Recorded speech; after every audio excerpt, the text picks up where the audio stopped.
So, so welcome everybody. And this morning we're going to be looking at this whole topic of personal branding.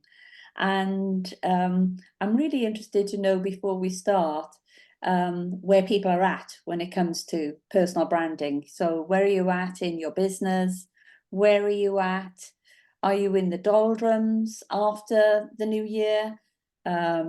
What triggers your personal profile to just dip?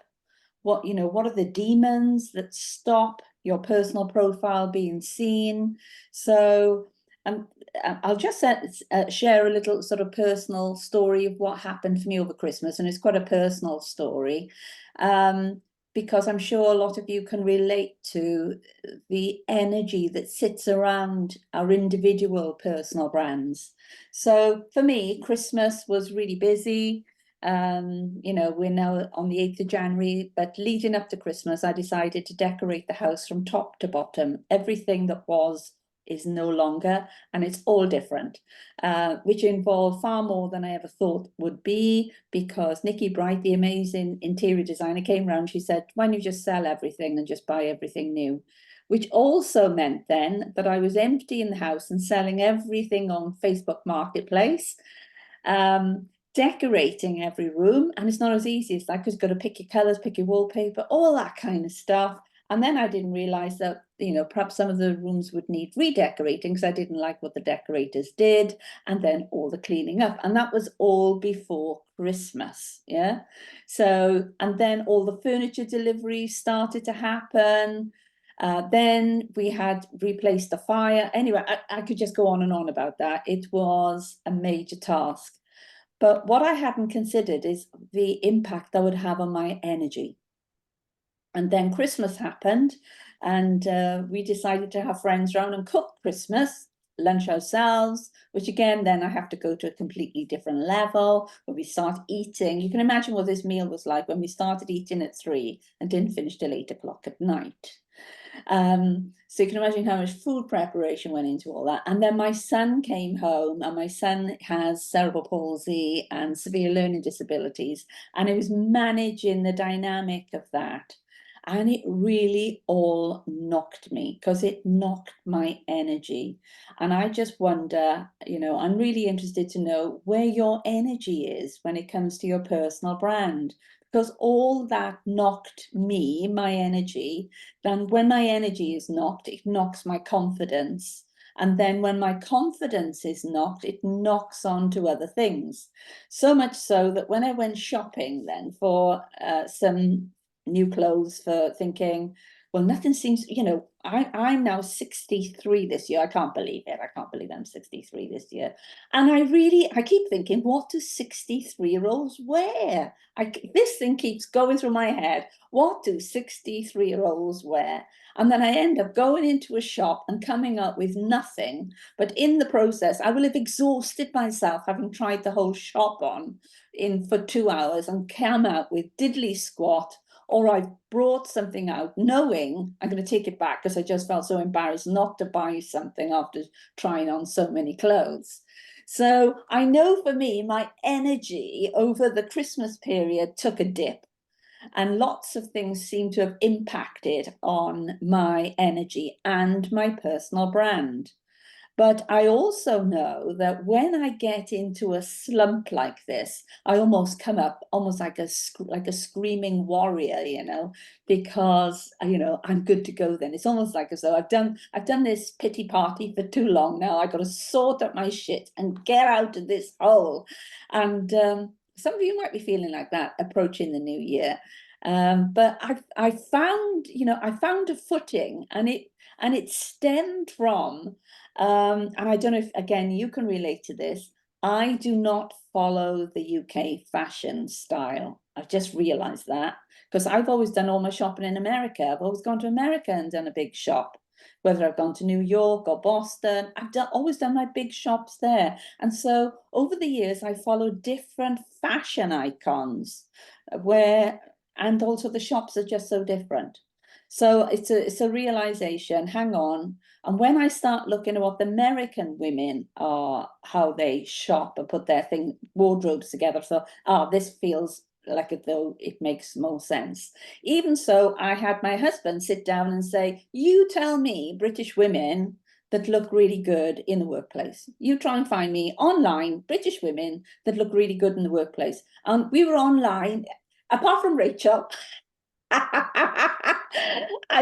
We went online and we could not find any good role models of women in business looking good, rocking it out there style-wise in business. So I thought to myself, well, it's not just me. Yeah, if my husband can't do it, there must be some sort of credibility in, you know, what the hell is going on for women in business, you know, when it comes to style. And I don't know if COVID has done this, you know, where, you know, you don't know whether I'm wearing, you know, suspenders or sloggies with this top anymore. Yeah, you just don't know. So all this personal branding stuff, you know, you know, I'm still confused about it, but I'm less confused about it because I feel as though I know where I'm going with it now. So that's me, and I've rambled a bit. So it's really nice now if you can share your experience when it comes to personal branding. Where are you at? Where are you stuck? What are you working on? So we're going to go to you, Rachel, because Rachel's rocks it in business. But I know, Rachel, you went through a bit of a wobbly piece about 2 years ago and did a bit of work on it. So over to you. I always go through wobbles. And it's fine. There's no right or wrong with anything. There's no right or wrong in what you wear or don't wear. Although, if you do watch on Amazon, there's a program called The Good Fight that came from the program The Good Wife. And all the women on The Good Fight are like high-end lawyers. And they wear, I think it's Gina Bacoli, is it? Is that how you say it? I might have got that completely wrong. But she is brilliant, the stuff they wear. And I don't do a lot of personal branding, really. I try to be present. I try to be the face of CBS, but CBS is ultimately the brand for me. I don't do too much self-promotion other than really when I became part of I Am Woman, and I guess that is a bit of branding for myself, but I don't make a conscious effort to do anything. It just is, isn't it? You are what you are, and you just keep chipping away at making the company bigger or better or whatever your personal goals are. And along the way, your personality will come through, and that ultimately becomes your brand.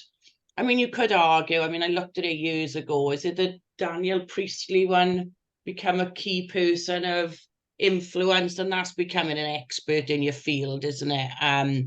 You know, being the go-to person. So a few years ago, I tried that, like if the BBC were on about, you know, DBS checks, or there'd been something in the news going on, then they might come to me for a comment. So I tried that a little bit. That was a bit monotonous. Yeah, so I don't think I do anything too consciously. I just hope that by driving the business forward, that a brand will kind of create itself. But I guess that's a bit lazy, really. Do you think it's easier if you're selling a product compared with selling yourself, or do you think that both are intertwined? Isn't everybody ultimately selling a product? Yeah, I think everybody's selling a product. I mean, you can still sell a service, which ultimately is provided by you, but it's still a product, just because it's not a tangible, you know, a real thing you're handing over. Yeah, you're all still selling a product. So do you think we should be going down the line of if we are in business and we're selling products, then we have jobs and we shouldn't be sort of almost getting caught in this self-indulgence, thinking it's about us, and should be focusing more on just selling the product? I don't know, and many marketeers will have different views on that. So when I sometimes go for tenders, some of the tenders want me to write a CV almost, telling them what my experience is, who I am, what I'm about. But I'm not, I don't know if that gets it over the line, really. It's the product, it's the story of the company, and you just form part of that story. Lovely. Thank you for sharing, Rachel. Thank you for that. Thought-provoking. Right, we'll come to Sarah. Over to you, Sarah. Yeah, I So sort of what's want to your make take on this? Yeah, I want to make a stand for feminism. I think results speak for themselves. I'm sort of aligned with Rachel in that it's what you do. It's not necessarily who you are, and it certainly isn't how you dress or what you look like, right? I have two kind of conflicting schools of thought on this. I went to a really good leadership talk by this first ever female partner of Accenture, and she said, it doesn't matter what you wear, it's your results. And by the way, your results have to be slightly better than the boys, because you know, those are the guys that are going to get the promotion anyway. So just work really hard, get the results, and you'll get there. You know, use the results to speak for themselves. Having said that, I've sat in meetings with women that dress ridiculously, like tits out tops at the desk, 4-inch heels. And you know, this isn't a judgment. Well, it is a judgment. I am being judgy, sorry. But I sit there and I think you don't need to dress like it's a Friday night at 9 a.m. on a Monday, you know. I have a bit of an issue with that. Like, I agree you have to be smart and professional and bring your best self to work. And particularly, you know, this is, Lynette might empathise. I'm in a bit of an industry where we hold on to suits. It's like bankers and lawyers, you know, suits and suited and booted and particular type of watch and all that other knobby bollocks. Which I'm not really down with, but I do get that if it's a big event in someone's life, if you're writing a will, if you're signing over, you know, power of attorney for someone's company because they've got issues with their mental health or whatever, I do agree that you should dress a certain way and look professional, but I just don't think that has to be slutty, sexy, feminine anymore. I think it needs to be professional and maybe on brand with what you're doing, but we don't, I think, have to dress like women to impress men to get the results anymore. Thank you very much. I get off my Also to own it though, whatever you decide to wear, whether it's jeans and a t-shirt or a big bloody Joan Collins power suit, whatever it is, you've just got to own it, because that's just true to you. And people buy into sincerity. Yeah. They'll know if you're bullshitting your outfit through it. Yeah, if that's what you wear anyway, then fair enough. But don't put it on, you know, like, oh yeah, to try and get the win or the sale or whatever, you know. I think the biggest faux pas I've ever made was leaving the house, and it was a big interview I was going to. I'd left the house, and all I had to go was from Rada to the friendly hotel. Yeah, so we're talking about a mile. So left the house. I'd only gone less than 100 yards, and there was a pile up of traffic. I hit the brake, forgotten I had a fruit smoothie in the middle of the car, where you would put like a drink, and this fruit smoothie took flight in the car. It went up in the air and it went all down my back. So it had gone at the back of my head all the way down my back. And I didn't know the effect of it, but the traffic was just jammed. And the first thing I thought of was, I've got grey suede shoes on. And I stepped out. I just stopped the car in the middle of the traffic, got out and took my shoes off. And there I stood in the middle of the road with my shoes in my hand, thinking, Cheryl, get back in the car. Got back in the car, went off to the interview. I had to run into the interview, yeah. And there I sat in the interview then thinking, oh my God, I've got all this. I could feel the strawberries on the back of my jacket. And then as I sat, I felt and I thought, I've got all these strawberry things all at the back of my legs. And then I had to I did the pitch. I was thinking, well, at least I'm facing them for that. And then realized I had to walk out of the room, and I just walked backwards. But then I realized I'd left something in the room, so I had to go back in, pick it up. And I just said, look, you all know I've got stuff all down there. And I told them the story. And, you know, the interview was successful. You know, I just owned it. The fact that, yeah, I was wearing a smoothie and it was all down the back of me, and just had to go with it. Anyway, over to you, Lisa. So tell us about what's going on for you when it comes to this personal branding.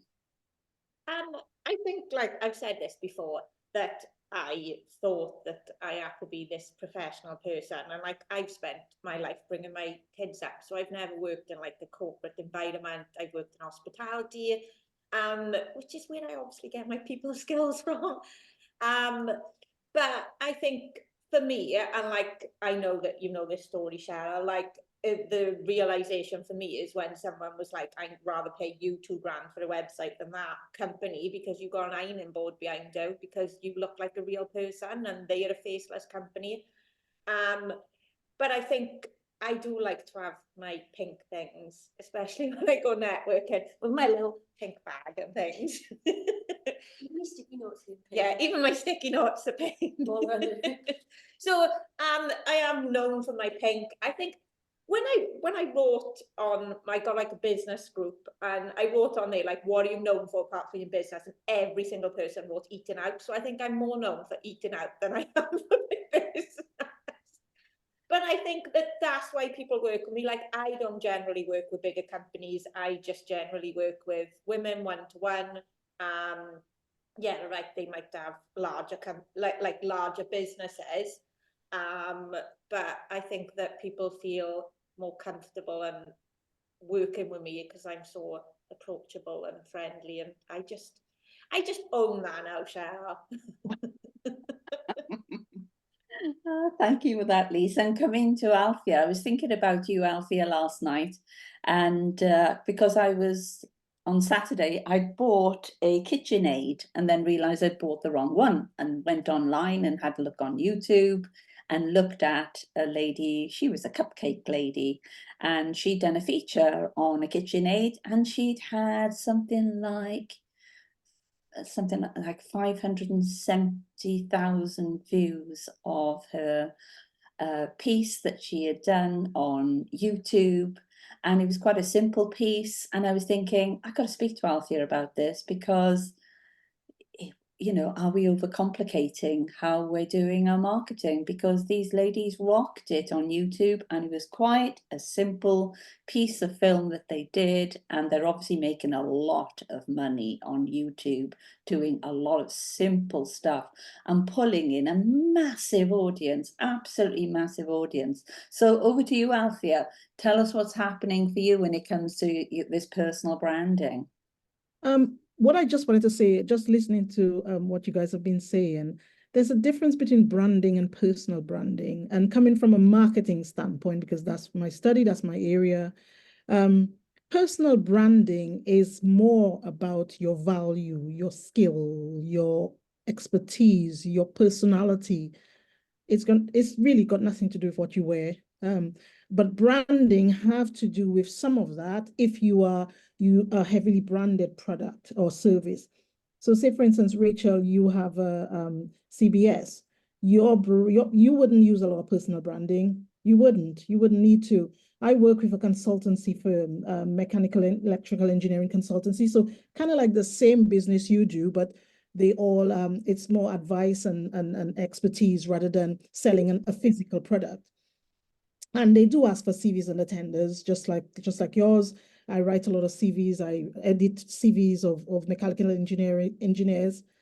When it comes to personal branding, it's all about your authenticity. So if you basically, say for instance, if you like to wear pink hair and it's part of your brand, and the pink brand thing, you bring that into your clothes or your shoes or whatever you want to do it, that's fine. That is more branding. That's not personal branding. Personal branding is being able to walk into a room with your expertise, your strong knowledge of, say, for instance, Lisa, you and website, your strong knowledge and expertise of website building, or maybe you're very good at building websites that are more engaging or more fun or more for solicitors, or it depends on where your niche is. But that's what personal branding is all about. It's more like what is inside of you. That's what personal branding is. It's not the outside. The outside is branding. So just let's get that clear. And if you look at any sort of marketing, if you like me, who read a lot of CIM stuff and marketers talking about branding, it's all about what you give and your value. It has nothing to do with, well, it has a little bit, but it don't have a lot to do with how you look. It's not even your logo. It's not your leaflet. It's not personal branding. It's not your leaflet. It's not your logo. It's not how you dress. It's not how you walk. It's more the circles you are in. So say, for instance, you doing, I'm pulling out some of the ladies here.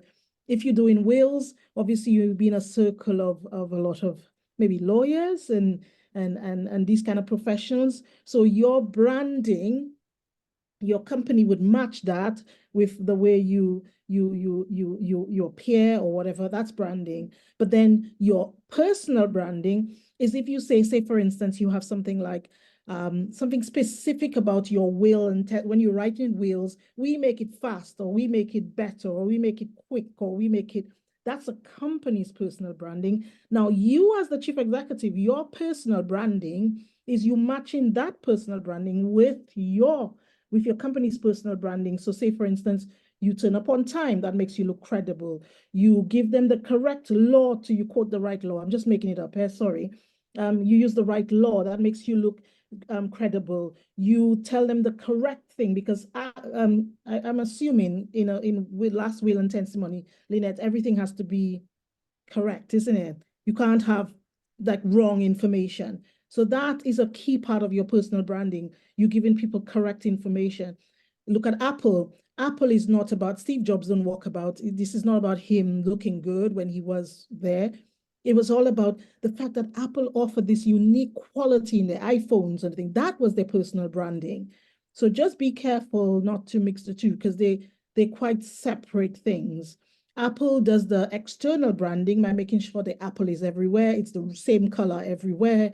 They have this exterior of branding that we see and whatever. But I just want to say that, because that's very important, because once you start mixing that, it's similar to what Rachel said. Rachel, what you said was the sort of like the results of it. You said, I don't do a lot of personal branding, and you don't really have to. You can't be an expert when you probably go to the Welsh government, talk about CBS stuff and whatever. That's your personal brand, not necessarily your logo, or, So I it's don't have to how move you you on behave out. as Yeah. well, though, yeah, isn't it? sorry. No, I was just going to say then it's how you behave. So Yeah. people who come to me know that I work with integrity. I'm accountable. I will give them everything I got to solve their problems. So without me going, oh, let me create a personal brand, indirectly, that personal brand is creating itself. Yeah. Yeah. It's not a 100%. physical thing. Yeah. Mm. And I think everyone will have a different take on it. And I think what's really important is that everyone is allowed their own personal take on, what does personal brand mean to them versus their business brand? Are they different? Are they similar? And what part do they and their personality play in creating this brand? So I'm going to come now to a wonderful friend in Ireland. Karen, you're in the process of building your brand.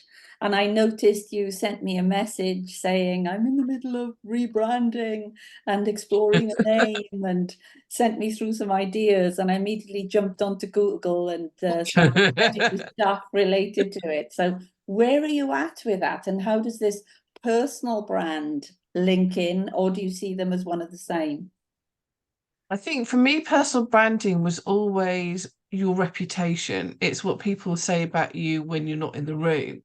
So how you show up, what they think of you. It's not just about your skills, it's your values. So it's a whole lot of different things. I found that because I've kind of been on a sort of personal journey for the last year or so with everything that was going on, that I wasn't really aligned with the grey mouse anymore. And it suddenly hit me that personally I'm on a new chapter and I'm trying to work out what that next chapter looks like.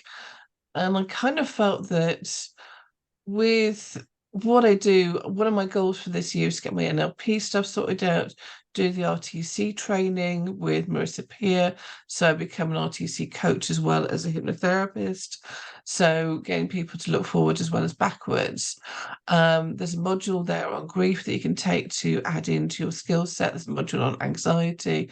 So there's a whole load of things that I want to do on a personal development level this year.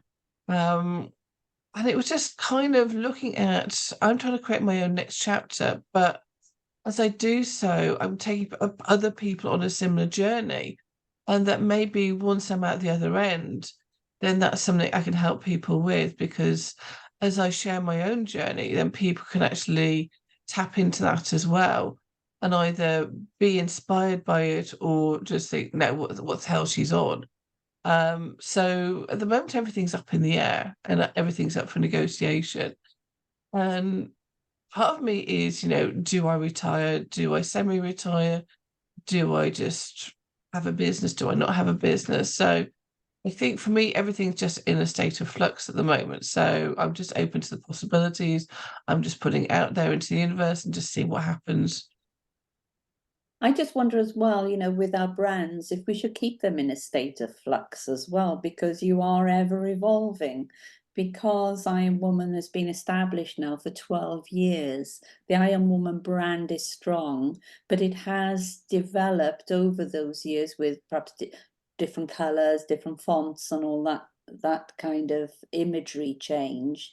But the core message has always stayed the same. But how we do what we do has evolved over those years as well. So I wonder as well, if our brand should, flux and be reflecting what's happening in the market. If you look at the Coca-Cola brand, even that has changed over, even the last 3-5 years. So it's quite interesting to start thinking about, ourselves and not perhaps being too tough on ourselves, and recognizing our brands will change as we evolve as well. So it'd be interesting to watch how you develop, Karen. I'm going to go to Julie now, who's joining us for the first time this morning. So Julie, I know you are adapting your brand. So where are you at with your branding, and what do you feel about personal branding versus business branding? So yeah, so I believe in personal branding. It's like you say, it's the walk you walk and the talk you talk, like the circles that you put yourself in. It's not necessarily about colours and stuff like that. It's about what you do and what you put out there. Me personally, I got all my branding set up, and I was happy with it. And then obviously my husband got poorly, went into a massive slump. And I'm in that slump at the moment. So I'm kind of touching base with everything and getting back everything to where I want it to be. But it's almost like I'm starting from scratch again. That's how it feels. So it's like I'm on the treadmill and it's on a massive incline. Wonderful, Like, wonderful. oh my God. I think I need actually walking poles to get up the conveyor belt. That's how it feels sometimes. But I will get there. But it is, I think also when obviously you've gone through, obviously you'll understand when you've gone through what I've gone through, it's like everything that I put in place, I've kind of forgot what I did and how I did it. And now I've got to remember everything again. So it's like rewiring those wires in my brain and just starting from scratch, really, but I shall keep my logo that I've got because I quite like that. And I did get a website set up, but I've got to revisit that. And so I've just got to revisit everything. So that's where I'm at the moment. And I think sometimes when we're starting in business, we're looking at, who am I, and what problem am I solving, and how do I, with my skill and talent and unique approach, how am I going to tackle that within the marketplace? And I know going to Naomi, you've gone through something very similar, because you've had a massive amount of experience behind you. But it is a matter of, okay, but where do I go with that experience now when I set up my own company? Can we come to you, Naomi? Perhaps you'd like to share your journey. Of course. I'm really glad actually that Althea spoke before me, because when I was planning to join the call, I was uncertain about personal brand. Who am I, and what does personal brand mean as opposed to what does brand mean, and also how do I sell myself? All of that stuff. The reality is that I've had 20 years of experience in the facilities management and construction industry, and now I'm a business consultant and I facilitate organizational change programs in that industry. So I come face to face with men mostly, and men who have been in their jobs for 20 years and think, what do you know as a woman? Generally speaking, not always. But that's what I've faced since I've been in my early 20s. So my personal brand, and I'm a lot more clearer on that. So thanks, Althea. So yeah, my personal brand is the values that I carry in to each of those interactions that I have with people in the industry. And I fall back on the experience that I know I've got, and I know that that comes through. I know that I can share my experiences in real life stories. So I don't have to kind of go in there and try to convince them of anything, because I'm confident that I've got what I need and what they need from me as well. And I'm very persistent about certain things as well. So I'm confident with who I am in terms of my personal brand and the values and how I carry myself and my character that I bring when I'm with my clients, if you like. It's that, I guess I'm touching on marketing now that I've listened to you all a bit as well. So I guess what I'm trying to work out next is, what do I need to do to put myself out there more, and what do I put out there more? And I think really that's probably now more touching on marketing, but I see lots of people who I follow on LinkedIn, friends and other people in my profession, who have got a very high exposure, on LinkedIn, and they're regularly doing their reels, and they're posting just kind of, little sound bites here and there. And I'm thinking, should I be doing that? Is that how I get my brand across? I don't know. So I guess this is where I joined this today, with a hope to find any kind of interesting books like that. But I've already learned some. So brilliant. Thank you.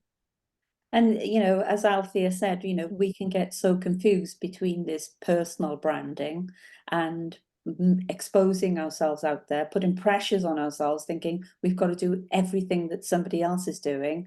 But unless we understand our marketing strategy, it might not work for us. So it's being really clear about, this marketing strategy and what's going to be the best way of putting ourselves out there and making sure we're hitting the right kind of people in the right kind of markets.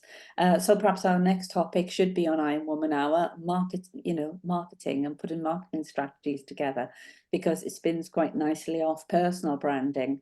But very much what Althea was saying, coming back to you again, Althea, just the importance of knowing who we are and what we do and how we come across and what is so unique about us, and not shying away from that, because that makes us who we are, and makes people very clear about why they're doing business with us versus somebody else. So thank you for sharing yours, Naomi. So we're going to come to Emma. I'm just conscious we want to get everyone in this morning. So Emma, what is your take on personal branding, and how do you do that in your industry?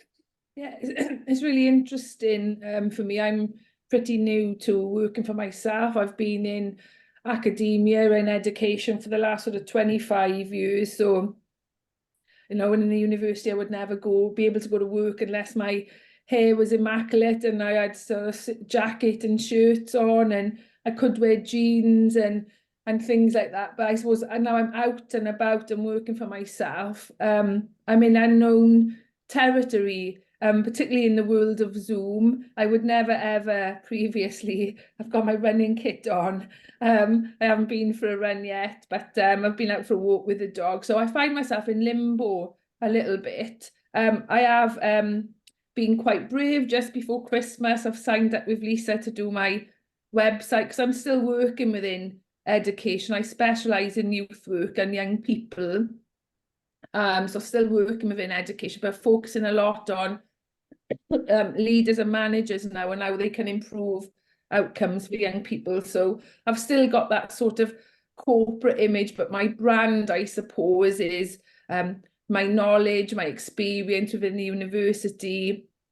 People know that I'm very research active. I'm currently finishing my PhD, looking at the experiences of children and young people when they're young, and how it's had an impact upon them as they've got older. So I think, so my professional branding, I would say, is particularly good. What I need some sort of support with, I suppose, and to focus on, is being very clear what I do in regards to now moving forward working for myself, if that makes sense. So is that professional branding and my reputation, making sure that that remains strong and clear. And I'm hoping, as I work with Cheryl now and quite a few of you, I'll get that clear. So I've got quite a few ideas from when we done the YouTubing session about things I can put on YouTube, about research that I've read or things that I'm changing. But I'm hoping that working with Cheryl and Lisa will make it all come together a lot easier. So yes. There's a lot to consider. And going back on this, you know, you saying you were in a tracksuit. When I first went to work in an enterprise centre, that was like 30 years ago, women could not wear trousers. And you could only wear a skirt. And I can remember going in wearing culottes, and that really confused them. And I said, well, you need now to give me some sort of policy that says, you know, how much fabric I've got to keep between my legs, you know, if I'm a woman versus a man. And at that stage, they gave up and they allowed women to wear trousers in the enterprise agency. So they had a very strict policy on what you could wear under their brand and what women couldn't wear. And it was very different between men and women, but they've given up on all that. And so what, you know, while we're on the, you know, starting up a business, is starting to think about, okay, have I slipped back, and do I have the kind of things in place I should have in place as a startup business? So things like a CV, do I have a CV ready? Have I got a profile of the business ready if I'm given the opportunity to get an article in the press? Have I got like a backgrounder to the business story that I could send to the press quickly if they wanted to do an article on me? How up to speed are my photographs, so that if somebody again wants to write an article on me, have I got a really good portfolio of photographs? Because it's not only for a website, it's having everything available in the just in case scenarios where you're given the opportunity to go on local radio, local TV, have an article in the press. You know, do you have all those things in place? So, and I think sometimes we're a bit lazy. We're not actually keeping those things up to date. You know, I'm pretty good with like LinkedIn and my CV. I do need to update it, but it was things like I do need some photographs done. But I remember from one of you, I mean, wait until I lose a bit more weight, hence the tracksuit and that on. And I've been on holidays, so I've put on about half a stone. But it's something that it's my confidence with me. I think when I was in the university, you know, I would go to work and I would feel very confident, and something I'd been chairing meetings with like 30 odd men, and I'd come out and I'm thinking, wow, I was the only woman in there. But I think I'm in unknown territory now. But definitely I need some new photos. I need stuff prepared. You're right, like a background to the business about, you know, what I've been doing. So I am gathering things. Like I did a big review for Cardiff Council on their youth service, and like that was in Wales online, you know. So it's capturing things like that I have done to, you know, keep raising my profile.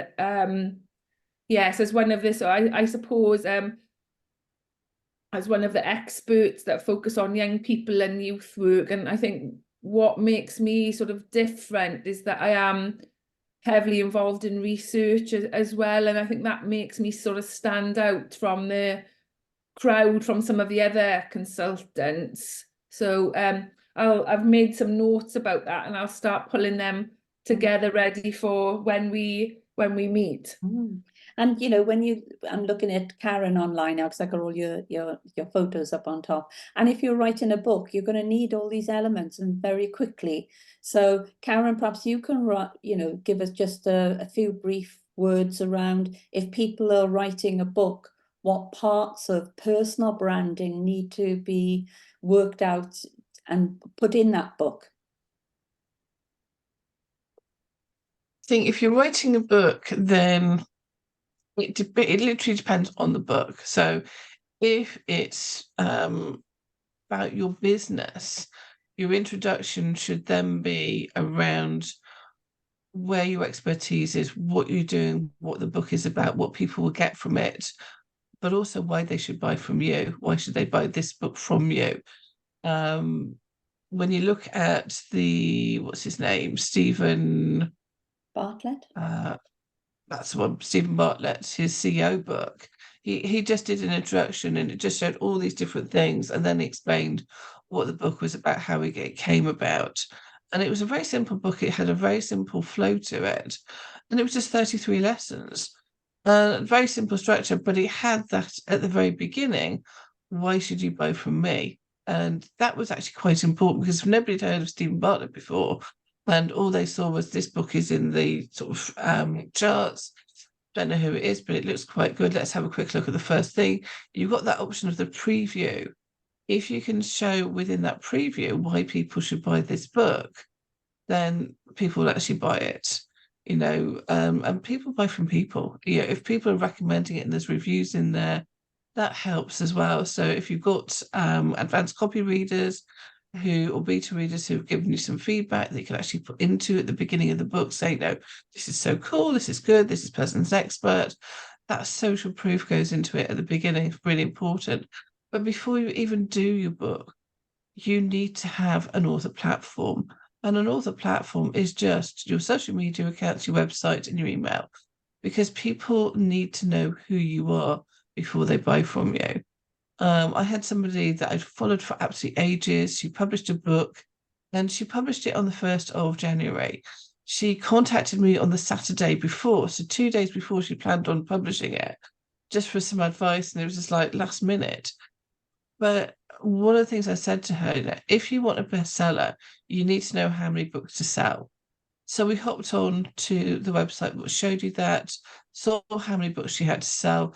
That gave her a target for 2 days, where she just zapped social media, and she actually got into the bestsellers list on, I think it was the 2nd of January. She was able to do a screenshot showing she was #1 in the new and interesting in her section for that book.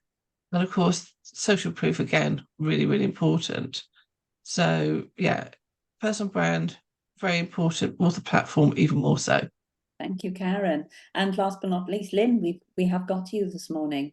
So could you give us a very quick insight into what personal branding looks like in your business? Yeah, I think it's like Rachel said, you are selling no matter what it is, because I find that I have 2 different levels. I meet lots of financial advisors, accountants, HR managers, and then I find I'm actually selling my business. They want me to wear those jackets, those skirts. They want me to know what section so-and-so of law is, or section 33 of the Wills Act. And, because they are checking that I've got the knowledge that they are then going to say to their clients, well, I'm happy for you to go to Lynn. She knows her stuff. She's been doing law, for 20 years. You will be safe in her hands. But then when I go to that client, I don't want to come across that powerful person in that jacket, sitting them down, saying, do this, do that. They need the gentle talk. They need to know why. They need to know that they can't do it because there's a section that says they can't. But I don't sprout those sections at them. I just say, look, there is a rule under law that if you did this, then this could possibly happen. This is not what you're looking to achieve. So if we did it this way, and I find it's having and knowing that difference. And it's the same for my personal brand. It's like you say, the little things like being on time. I will leave for an appointment extra early. I don't care if I got to sit around the corner in my car, because I'll just flick through Facebook. But the amount of times a client have then said to me, oh, you're always on time. Oh, very prompt. It's those little things then that I think sets your personal brand up. That's fab. So yeah, I've got to have the two different ones. I think I've got to be powerful when I'm speaking to people that are powerful. It's the same with CPD events. I wouldn't walk into my CPD event in like the jumper I got on today, for example, because nobody else in that room will have them on, because there'll be barristers, there'll be solicitors, there'll be accountants. I do dress how I'm supposed to dress in front of that certain client. I will wear heels, whereas if I go and visit a client in the home, I probably won't have heels on because I don't like wearing them. And I'm more comfortable in my flat shoes. So for me, I got to have two different things. So it is very much about having a brand for the business where I'm selling the business, and I want people to come to me. I want financial advisors to come to me. I want accountants to come to me. But then my more soft personal brand is when I see that client, because then it's likely that I'll get a word of mouth client off them because I've been so gentle, I've been on time, I've been kind, I've explained everything. So yeah, I've got to have two different minds. Isn't it? It's really interesting. So Lynn has got this almost like duality and can match her audience, and it works for Lynn. But I can tell you now that didn't work for me when I worked in the enterprise agency. I was going out to a community group thinking, well, I'm going out to a community group. I'm going to be playing with kids on the floor, climbing over stair gates. So I'm going to have a completely different look. So I thought, I'm going to go out to a community group. I'm not going to wear my suit. I'm going to wear jeans and a baggy jumper. And when I arrived there, the first thing they said to me was, "Oh, not good enough to wear a suit, are we?" And I thought, wow, I wasn't expecting that. I was just expecting, well, I was reflecting who I was going out to see, but they just read it as, "Oh, we're not good enough for you to wear a suit, are we?" So, gosh, it's so difficult to get this stuff right. So, we're getting to that time where I just want you to share very briefly your light bulbs of learning. There have been lots of different ideas, lots of different approaches, different angles to come from, different experiences. So just a one-liner, light bulb of learning. What have you learned this morning? What might you take on board? So for me, it was the realization of going back to what I said about I need to review my CV. I need to review my press pack. So I've got my background to the company all ready to go. I've got my personal profile ready to go. And I know I've got a photo shoot organized for March. And you'd be pleased, Emma, I'm on a diet leading up to the photo shoot in March as well. So I got 1.5 stones. I'm targeting 0.5 stone a month. There we go. So over to you, Rachel, light bulb of learning. To continue to be authentic. Yeah. I think that's it, really. Just continue to do what I say I'm going to do and be who I am. Fantastic. That's a lovely one. So over to you, Julie, your light bulb of learning.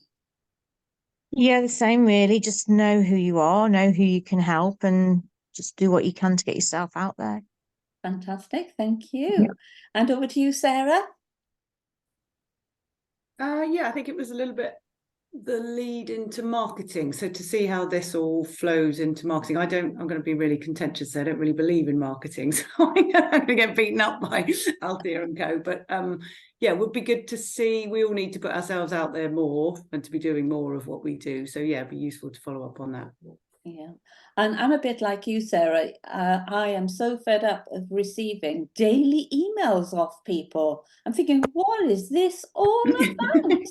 And I don't want to unsubscribe because I am interested in what they do. But when people are sending out daily emails that are highly marketing daily emails, you think to yourself, haven't they got a life? Leave me alone. I'm sure once a week. It's aggressive. I get text messages.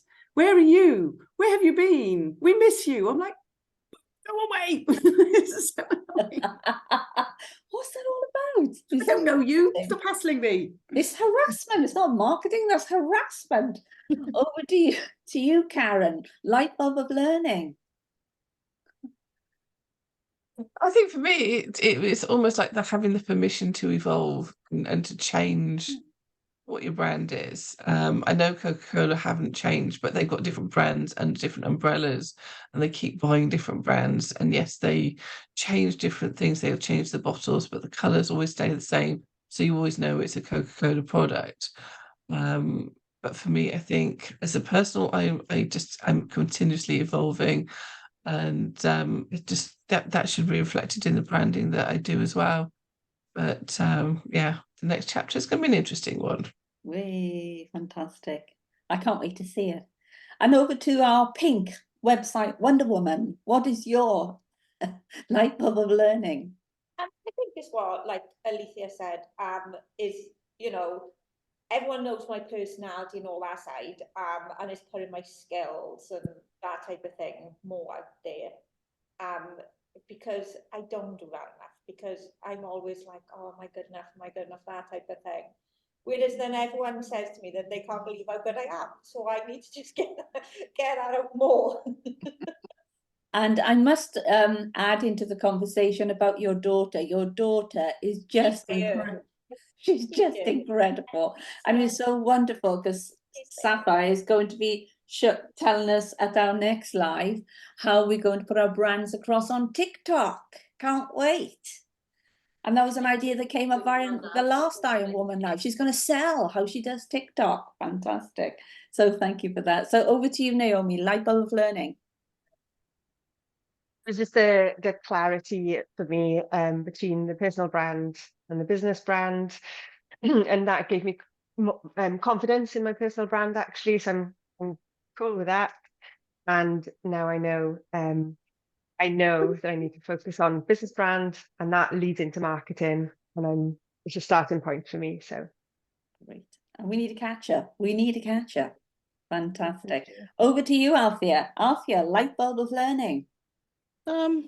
Just getting some inspiration from everybody else. I mean, there's some amazing women in here, and just sort of, I suppose, just coming on your journey with you, because sitting here and listening to you talk, I feel like I'm on your journey, and I'm sort of getting to know more about you. And sometimes it can be a bit strange for me, you know, being the only Black girl in the room, and I'm speaking to all these lovely women who probably a little bit further on in their careers, their businesses than I am in terms of business. I think I'm just a little bit inspired. I'm excited. I'm always excited to meet you guys, and to me, that's my life. Learn is just to. I feel like I'm learning from all of you.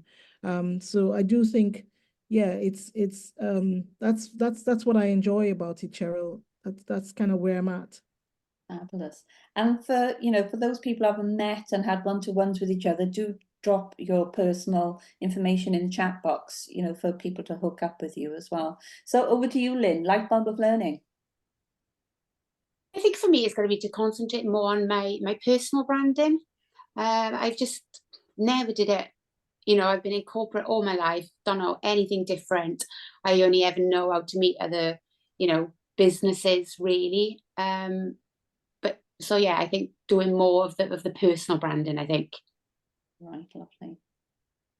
Fantastic. So Emma, do you want to have the last word here? So first, you're our newest member. So please share with us what's your light bulb of learning? Yeah, just for me, thinking about Rachel, about being retaining my authenticity and not to be afraid of my professional knowledge and capacity, and promote that. People know my commitment to young people, and I think I just got to stick to that and promote the courses and my business. And for me, that's what I'm good at, and not to be afraid of it. That's my big learning curve for me. Great. Thank you for that. And thank you everyone for sharing. We're all on this learning curve together. We all have pieces of information that when you lock them together, give each other a massive resource. We're on an exciting journey throughout the year together.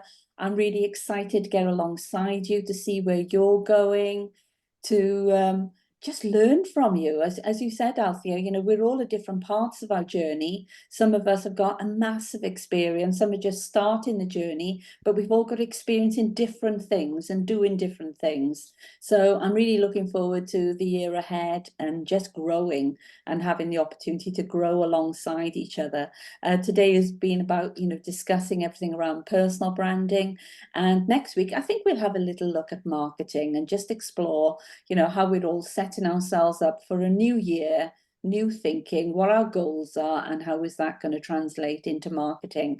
So looking forward to seeing you next Monday, same time, same place, 11 o'clock till 12 noon. And if you have any questions coming out of today, please drop me a line. If you want to link up with anyone today, please again, drop me a line. Even if they're not here, they'll be on my database.